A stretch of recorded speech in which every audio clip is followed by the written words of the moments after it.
and welcome back to another Shot of Sublime. Covered all three studio albums and the demos and touring in between there. But for their contract with MCA Records, with which, Sublime was released, they still had 3 more records to release under the contract. So, starting in November 11th, 1997, the compilation album of Secondhand Smoke was released. And this is a really cool album. There's a lot of cool stuff on here, scattered between, 88 until the sessions for Sublime in 96.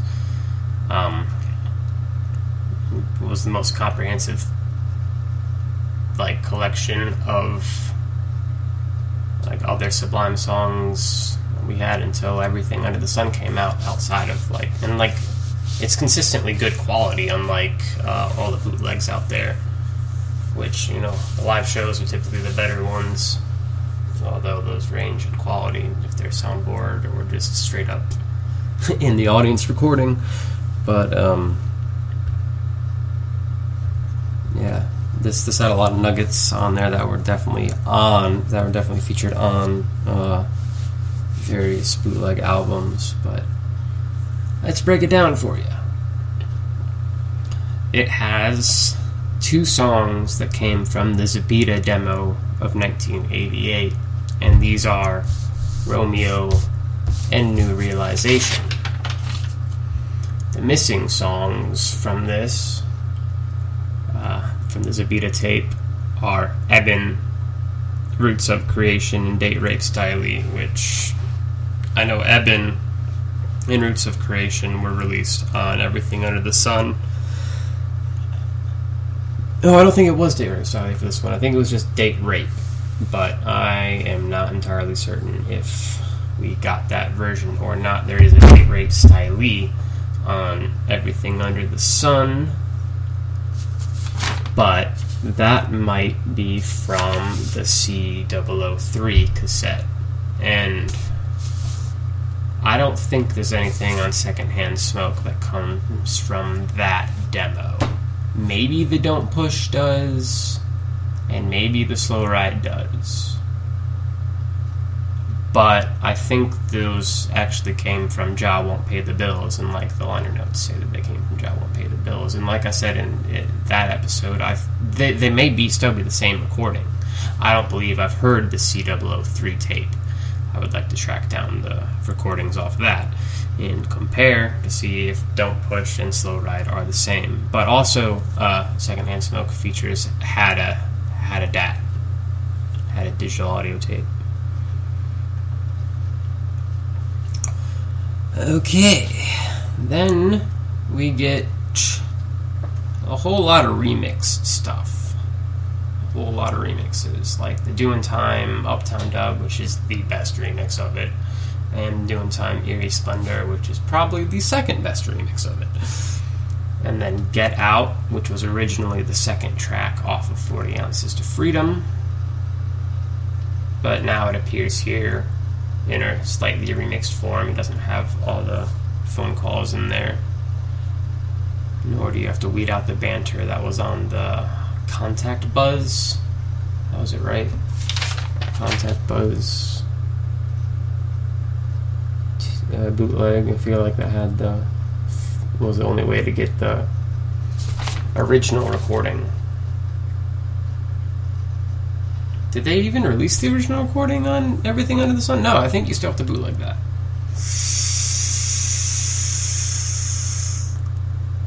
Then Bad Fish, I think, was slightly remixed for this. And Saw Red definitely was, but that was mostly just to remove the segues from the Robin Hood version. Other than that, Bad Fish and Saw Red effectively sound the same as their counterparts on Robin Hood and 40 Ounces to Freedom. There's some just random stuff on here, like an English language version of Chica Mi Tipo called Chicken My Tip, which is not actually like the translated lyrics. It's just a different English version of it. We got Legal Dub, which is for normal. And this is just a dub version of Peter Tosh's Legalize It, and it's a really jamming dub. One of the best dubs they've done, but still doesn't hold a candle to Lincoln Highway dub, but ultimately very funky. Then we got Thanks Dub, which is the lyrics-less version of the album closer of 40 Ounces to Freedom. And What's Really Going Wrong, with some like Tenacious D opening opening banter going on.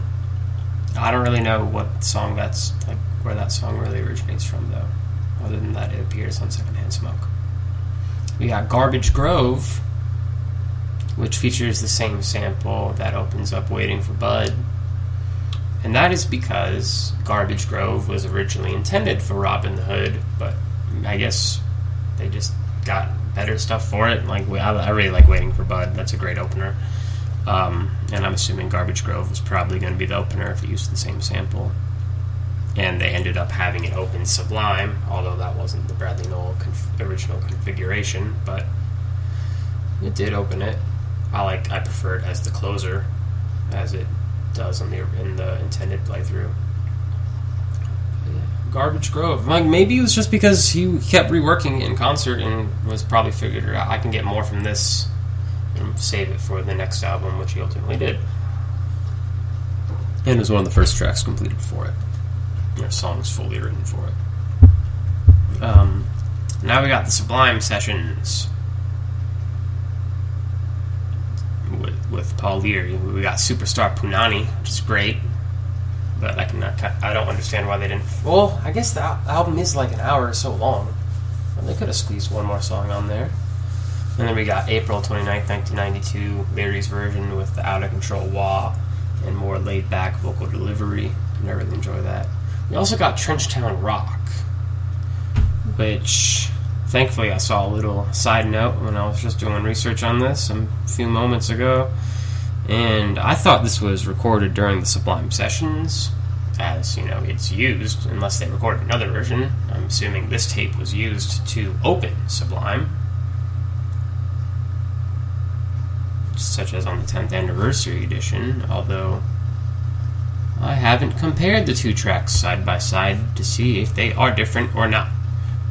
But this Trenchtown Rock was recorded during the 40 Ounces to Freedom sessions and was left off 40 Ounces to Freedom because of the excessive length of that album with everything they had on there, just why the Thanks dub was edited down to for time constraints.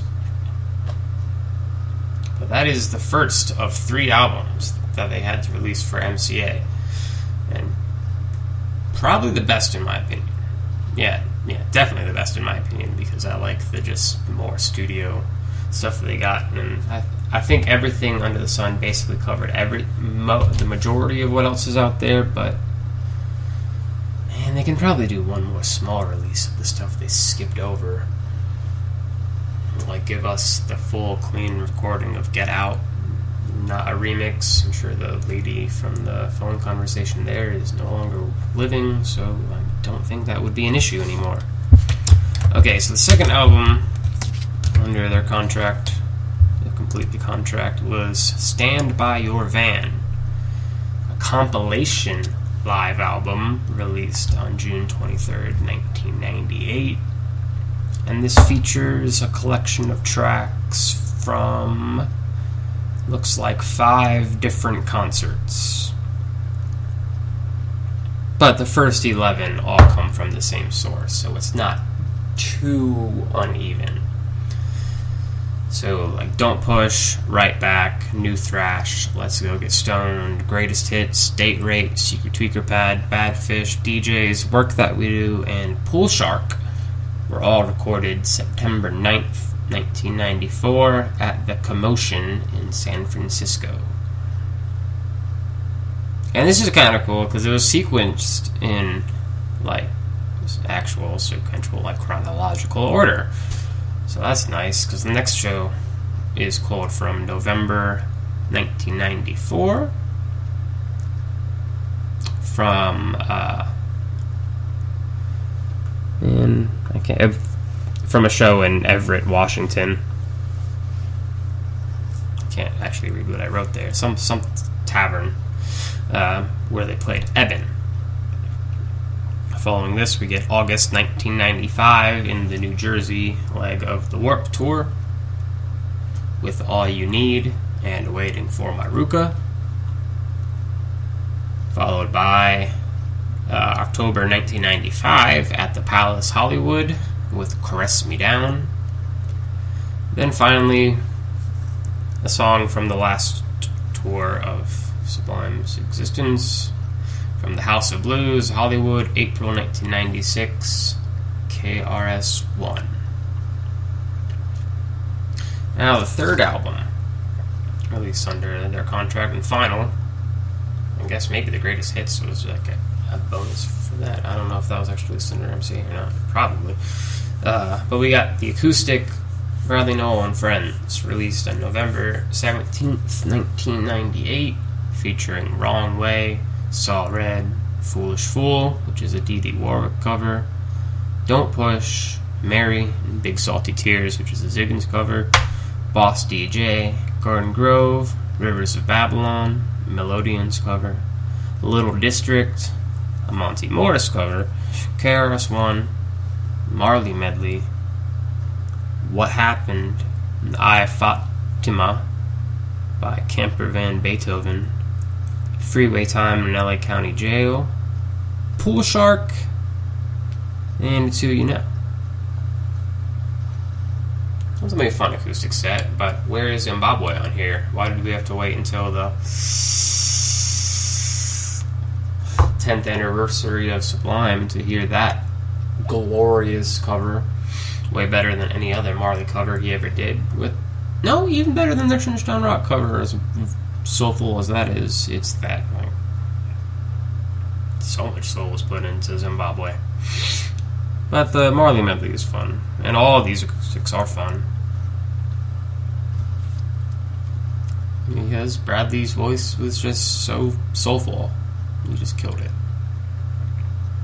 Yeah, well, that's it for this bonus installment of Shot of Sublime. I think I'll probably end up getting to at least the first Long Beach Dub All-Stars album, which I think might have had Miguel on production.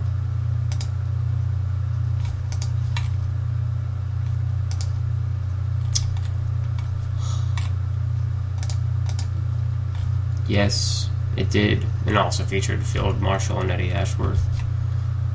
But I'll get to that one a little bit later, and I'll probably also do their second album. But first, I need to check out their second album, the second final Long Beach Dub All-Stars album. The first one's really good, Right Back's really good. But until next time, enjoy that Secondhand Smoke.